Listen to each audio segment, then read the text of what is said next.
Next speaker is Dr. Neetu Negi. She will be speaking on managing glaucoma and dry eye disease, a challenge. So I welcome Dr. Neetu Negi for her talk. So both are working, I think. Here.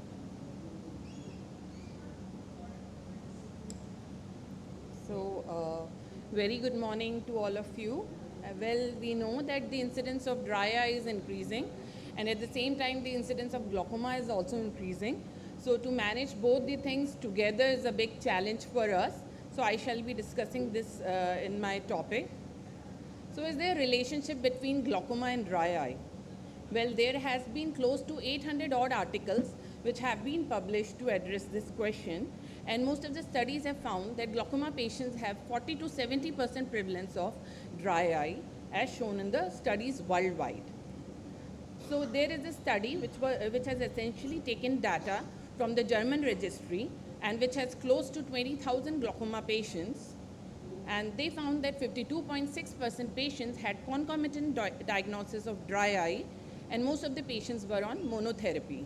So they concluded that glaucoma patients with ocular surface disease experience significantly adverse ocular effects than those without, and the presence of dry eyes negatively influences glaucoma patients' quality of life and ultimately compliance. So why glaucoma patients have higher risk of dry eye? As we all know that it is a chronic disease which needs treatment for years together, and most of the patients will need 2 or more than 2 drops within 2 years of starting treatment. And on the top of it, we are using preservative containing drops which has its own side effects.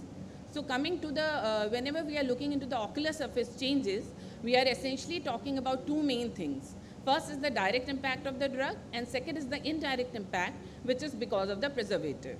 So coming to the direct impact, most studies have shown that prostaglandin analogs, they cause obstructive meibomian gland disease. Beta blocker, they decrease basal tear turnover rate, reduces corneal sensation, and bring inflammatory changes in the conjunctiva, whereas alpha adrenergic agonists, they cause high incidence of ocular allergy.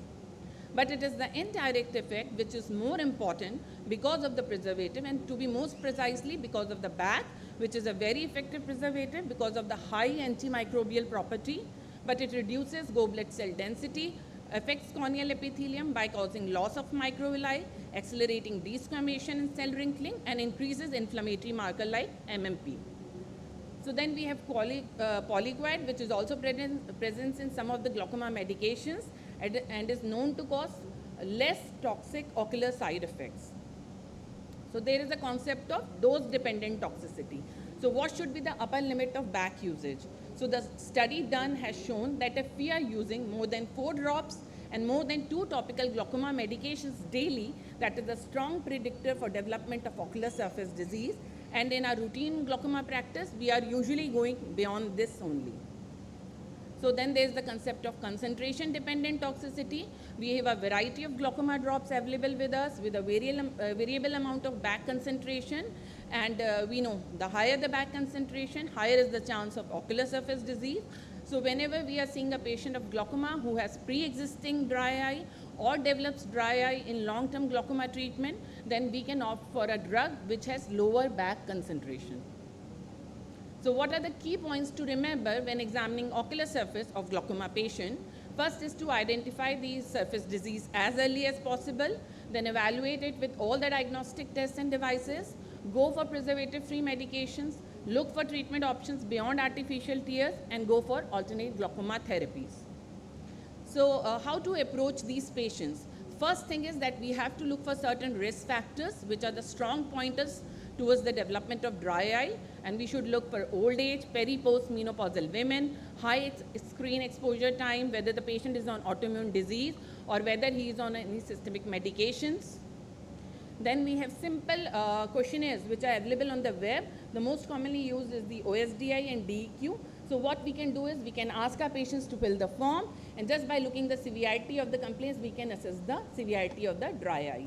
Then simply by doing a clinical evaluation, looking at the lid margin, conjunctiva, tear meniscus, debris, doing fluorescence staining, Schirmer test, tear film breakup time, these all are the simple tools that we can easily do in our routine OPD practice.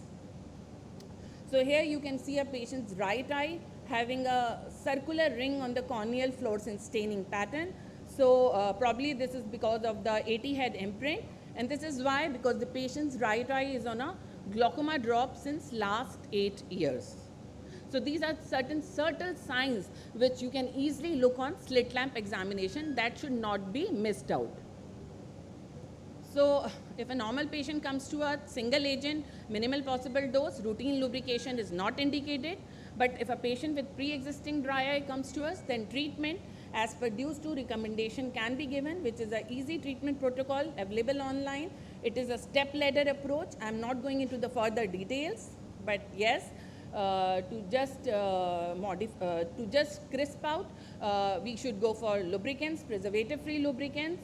Then we should try ocular surface modulators like cyclosporin, which has shown to produce wonderful effects in severe dry eyes. Then we have lifitegrast also with us, and we have punctal plugs. And then one thing which I have incorporated in my routine practice is that I ask all my patients to do warm compresses that really helps in meibomian gland dysfunction.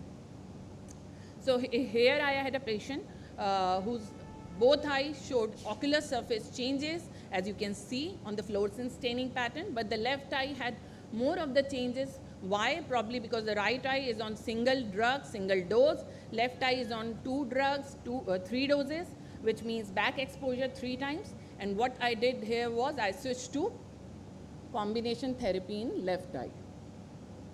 So coming to the modifying part of glaucoma treatment, we should go for preservative-free drugs. Then we have newer preservatives like purides, polycoads, Sofzia, which are less toxic and cause less ocular side effects. Then we have combination therapy. We can go for switching the active component if that particular component is causing allergy to the eye. And if the patient presents with severe allergy, then we can go for topical AGM holiday, which means we stop all the topical drops, start oral medications, start steroids, lubricants, and let the conjunctiva heal. So here a patient presented to me, very severe ocular allergy, severe periocular dermatitis. Patient was on brimonidine timolol combination. So what I did was I stopped all the AGM, and then 2 weeks later on the patient presented to me like this.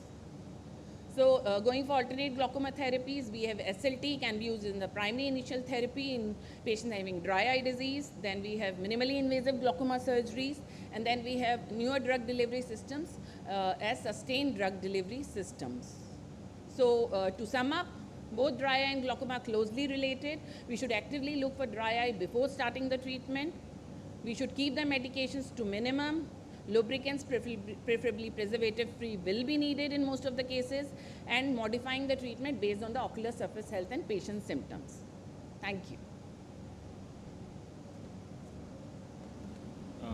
Thank you so much, Dr. Neetu. Very wonderful talk. Quick question of discussion.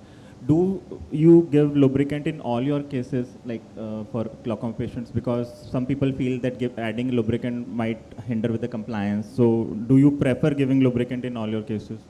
No, just as I said in my slide, if the patient is on single drugs, minimum dose, and if there are no ocular surface changes happening over there, no complaints by the patient, then no lubrication is needed. And what is your take on preservative-free AGMs? Like some companies say that back is required for drug penetration.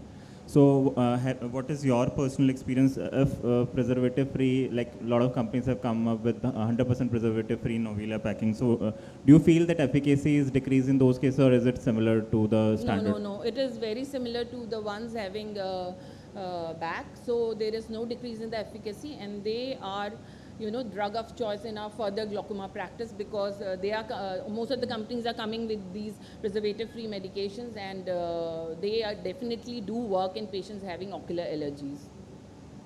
So you stop all the anti-glaucoma medications if allergy is there, or find the offending agent, because most likely it's a brimonidine or it's a CAI. Yeah, yes, sir. As such, prostaglandins and the beta blockers, they hardly lead to allergy. Yes, sir. Yes, sir. So I think instead of stopping all the anti-glaucoma medications, you have to take a call on which one is the offending agent. Yes, sir. That's right, because the patient was just a glaucoma suspect, the patient who presented to me. Okay. So I did stop all the drugs and then go ahead with the investigations. And then after looking, I started with the prostaglandin.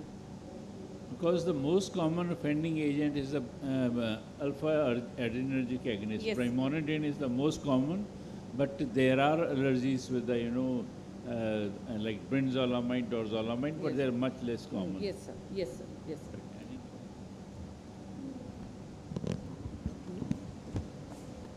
Dr. Neetu, thank you for a very wonderful presentation. Thank you, As sir. sir has very rightly told that while we are stopping, we should not stop all the anti-glaucoma Yes, drugs. sir. And we should maintain the intraocular pressure with oral drugs also in the meantime. Yes, sir. So that I told, we can switch to some oral drugs for the time being. Thank you, sir. Thank you.